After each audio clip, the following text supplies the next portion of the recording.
এই মুহূর্তে সিপিআই নেতা আমার সঙ্গে রয়েছেন। শুভম, দুধ কা দুধ পানি কা পানি হয়ে গেল, অর্থাৎ এই যে তোমাদের এই ভোটটা উৎসব, ভোটের দিন মাংস ভাত খাবো, দুপুরের পরে বাড়ি চলে যাব, দোল আর ভোটকে এক করে দিয়েছে, তার ফল আজ হুমায়ুন কবিরদের এই স্টেটমেন্টগুলো।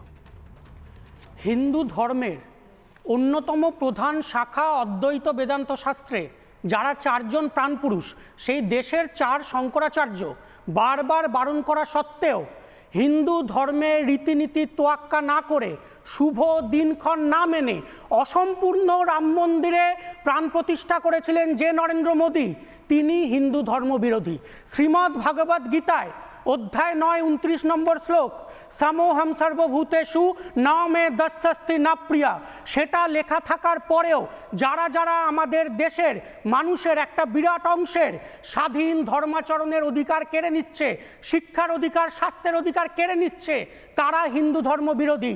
ঈশ্বরচন্দ্র বিদ্যাসাগর, রাজা রামমোহন রায়, তারা যখন চেষ্টা করছিলেন বিধবা বিবাহ চালু করতে বা রামমোহন রায় যখন সতীদাহ প্রথা রদ করতে, তখন যখন ঈশ্বরচন্দ্র বিদ্যাসাগর পরাশর সংহিতা থেকে, নারদ সংহিতা থেকে যখন একের পর এক শ্লোক তুলে ধরছেন, বিদ্যাসাগর যখন বলছেন নষ্টে মৃতে প্রব্রজিতে ক্লিবে চ পতিতে পতৌ পঞ্চসাপৎসু নারী নাং পতিরণৌ বিধিয়াতে, তখন যারা যারা বিদ্যাসাগরকে বাধা দিয়েছিলেন, বিদ্যাসাগরকে অপমান করেছিলেন, তারাই আজকে বিজেপির ঝান্ডা নিয়ে মিছিল থেকে বিদ্যাসাগরের মূর্তি ভাঙেন। তারা হচ্ছে দেশবিরোধী, তারা হচ্ছে হিন্দু ধর্ম বিরোধী। যে শ্রীরামচন্দ্র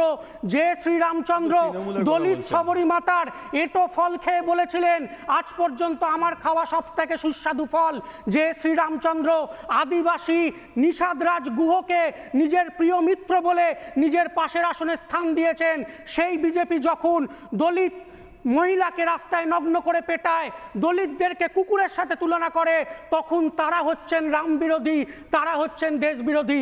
আজকে শুভেন্দু অধিকারী 2000 কেন 20,000 রামনবমী পালন করুন, কিন্তু রামনবমীর যে ঐতিহ্য ছিল সকালবেলায় বসে রামায়ণ পাঠ করা, রামনবমীর ঐতিহ্য ছিল গরিবদেরকে দরিদ্র নারায়ণ সেবা করা। আমি বলছি আজকেও আমাদের রাজ্যে 20,000 জায়গায় রামনবমী পালন হোক, কিন্তু সেইখানে রামায়ণ পাঠ হোক এবং রামায়ণে কি বলা আছে তা যারা যারা সেই রামনবমী পালন করবেন, বিজেপির হোক, তৃণমূলের হোক, বামপন্থীদের হোক, সিপিআই এর হোক, কিন্তু রামনবমীর নামে কেউ যদি অস্ত্র মিছিল করে তাকে সঙ্গে সঙ্গে ধরে জেলে পোড়া হোক। এটা কি অন্য মিছিলের সময় বলো? এটা অন্য ধর্মীয় মিছিলের সময় বলো? একদম বলো। কই না, আমি দেখতে পাই না। না না না, আচ্ছা আরেকটা সেকেন্ড জিনিস, তুমি এত সুন্দর করে ব্যাখ্যাটা দিলে, তাহলে সিপিআই নতুন সিপিআই রামনবমী করছে না কেন? জেলে পোড়া হোক। তুমি রামনবমীটা করছো না কেন? তুমি রামনবমীটা অর্গানাইজ করছো না কেন? রামনবমীর মিছিল তুমি অর্গানাইজ করছো না কেন? শুভ জেলে তাদেরকে না পড়েন, তাহলে মমতা বন্দ্যোপাধ্যায়কে অবিলম্বে পদত্যাগ করা উচিত, মেনে নিতে হবে। কমিউনিস্টরা রামনবমী করছে না কেন?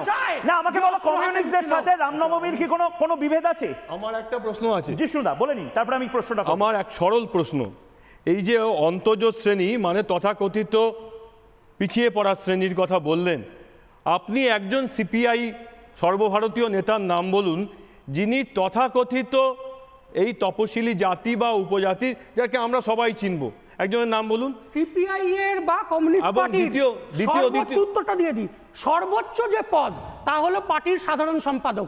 সিপিআই পার্টির বর্তমান সাধারণ সম্পাদকের নাম কমরেড ডি রাজা, তিনি দলিত শ্রেণীর মানুষ। কত বছর লেগেছে? 100 বছর লেগেছে। তার আগে 100 বছরের মধ্যে হয়নি তো। কমিউনিস্ট পার্টির শীর্ষ পদে যিনি আছেন কমরেড ডি রাজা, তিনি দলিত শ্রেণীর মানুষ। তার আগে 100 বছরের মধ্যে পলিট ব্যুরো হোক, সেন্ট্রাল সেক্রেটারিয়েট হোক, আপনি নিজেই রামচন্দ্র ডোমের কথা বললেন, সে তো এবারে এসেছে। সুতরাং রামচন্দ্র পার্টিতে সব সময় পিছিয়ে পড়া মানুষ, কখনো আসেনি, অনগ্রসর শ্রেণীর মানুষ। আপনি বলতে পারবেন না, আপনি বলতেই পারবেন না। আপনি দেখেন না, এবার বিজেপিতে আপনাদের দেশের রাষ্ট্রপতি, আমাদের দেশের রাষ্ট্রপতি যিনি দ্রৌপদী মুর্মু, আমাদের সবার যিনি প্রধান, সেই দ্রৌপদী মুর্মু আমাদের দেশের রাষ্ট্রপতি, তিনি দলিত হওয়ার কারণে নরেন্দ্র মোদী এবং বিজেপি নেতারা যখন নতুন যখন একেবারে ভুল পার্লামেন্ট ধারণা। হাউসের উদ্বোধন হয়, দ্রৌপদী মুর্মু তখন দ্রৌপদী মুর্মুকে সেখানে একাধিক রাখেন না। মন্দিরে গেছেন। আপনারা দলিত বিরোধী, আপনারা দলিত মানুষের দলিত বিরোধী যদি সবচেয়ে বেশি হয়, কমিউনিস্ট পদে আসেন একজন কমিউনিস্ট পার্টি চিরকাল দলিত বিরোধী। কমিউনিস্ট পার্টির 100 বছরের ইতিহাসের মধ্যে আপনি নাম বলতে পারবেন না যে এই রামচন্দ্র জি রাজা আজকে আমরা দিনের পর দিন বলার পরে হয়েছে। আমাদের দেশের রাষ্ট্রপতিকে আপনারা পার্লামেন্ট হাউস উদ্বোধনে আনেন কেন? দ্বিতীয় প্রশ্ন বলছি, আপনারা কখনো মহরমের মিছিলে সশস্ত্র বেরোবে না, অস্ত্র মিছিল হবে না। আপনাদের কোনো নেতার দম আছে যে একবার কখনো বলেছেন আমি ছবি দেখিয়ে দেবো যে এখানকার তৃণমূলের নেতা, তৃণমূলের সাংসদ তিনি মহরমের মিছিলে অস্ত্র নিয়ে গেছেন? আপনাদের কোনো নেতার দম আছে যে বলবেন মহরমের মিছিলে অস্ত্র নিয়ে বেরোবে না?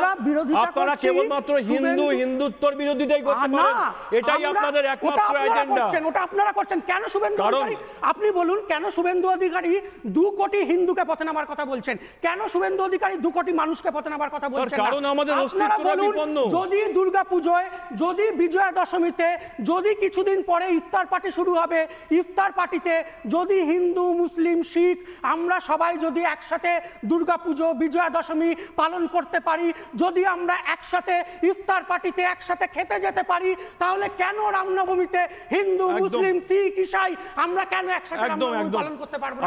উনি কেন 2 কোটি হিন্দুকে পথে নামার কথা বলছেন? উনি কেন 2 কোটি মানুষকে পথে নামার কথা বলছেন? আমি কারণটা বুঝিয়ে বলছি। আপনাদের পার্টির ভোটকে একত্রিত করতে হবে, তাই জন্য বলছেন। 3 বারের এমএলএ ছিলেন না, এটা বলুন। মাননীয় ইলা মিত্র যেখান থেকে এসেছিলেন, যখন বাংলাদেশ তৈরি হলো এই হিন্দু মুসলিম সকলকে নিয়ে দুর্গাপুজো, মহরম এবং সবকিছু একসঙ্গে করার যে ভাবনা, সেটা তিনি বাংলাদেশে করতে পারলেন না। কিন্তু কারণ যেখানে হিন্দুরা সংখ্যালঘু সেখানে ইলা মিত্রের মতো, আমি ইলা মিত্রকে অত্যন্ত শ্রদ্ধা করি, সম্মান করি, তা সত্ত্বেও বলছি সিপিআই এর ইলা মিত্রর পক্ষে সম্ভব হয়নি যে বাংলাদেশে গিয়ে দুর্গাপুজো এবং ঈদ একসঙ্গে করার জন্য। একদম আমার একেবারে সময় শেষ। শুভম, জিষ্ণুদা, দেবাশিস দা এবং তার পাশাপাশি হুমায়ুন কবির যারা মিস করে গেছেন, আজ জবাব চায় বাংলা যারা মিস করে গেছেন, তারা দয়া করে রাত 12টার সময় জবাব চায় বাংলার রিপিট টেলিকাস্ট দেখুন। কারণ বিস্ফোরক কথা বললেন হুমায়ুন কবির এবং তার পাশাপাশি একটা প্রশ্নের উত্তর আমি পেলাম না। সিপিআই এবং সিপিএম কি তাহলে এত কিছু ওনারা হিন্দুত্বের ব্যাপারে জানেন? রামনবমীর মিছিলে অংশগ্রহণ করবেন?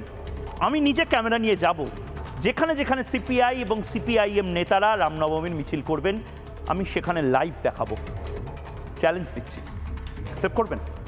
মোহাম্মদ সেলিম, সুজন চক্রবর্তী, জবাব চায় বাংলা। নানা ধরনের কন্টেন্ট দেখার জন্য লাইক করুন, শেয়ার করুন আমাদের ফেসবুক পেজ, সাবস্ক্রাইব করুন আমাদের ইউটিউব চ্যানেল। পাশাপাশি অন্যান্য ব্রেকিং নিউজের জন্য অবশ্যই চোখ রাখুন রিপাবলিক বাংলায়।